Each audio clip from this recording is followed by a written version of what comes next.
Ola, mirade, hoxe, como xa temos un día boísimo, que aí fora hai un solete fantástico, xa estamos en manga corta, porque temos aquí prácticamente a primavera. Este é un bon momento para revisar o tema das desparasitacións externas. Que temos que saber? Pois que a maioría dos animales van necesitar desparasitarse externamente por lo menos unha parte do ano.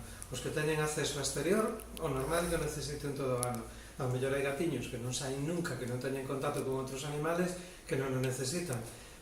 En calquera caso, aquí estamos os veterinarios, o teu veterinario de familia, que che vai axudar a elixir pois a estrategia de desparasitación que sexa máis conveniente, máis segura e que nos evite riesgos e nos dé máis confort a todos.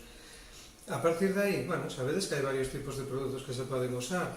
Hai collares que poden funcionar ben contra pulgas e carrachos e que poden tamén evitar con eficacia que lle piquen un mosquito que contaxe a leishmaniosis.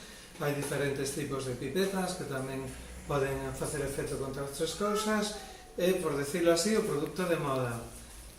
Mira, temos un gatiño por aí que nos saúda. O produto de moda que son os produtos en pastilla.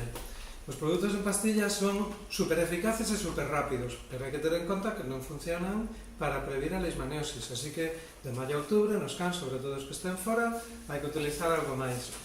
Recordar sempre que os gatos tamén hai que cuidalos e que temos diferentes produtos que podemos usar para eles. Os gatos, ademais, se teñen acceso ao exterior, deberían estar desparasitados todo o ano. Recordar que pulgas e carrachos, se non os traen a casa, poden chegar a picarnos a nós. E a que non queremos que pase. Saúdos a todos.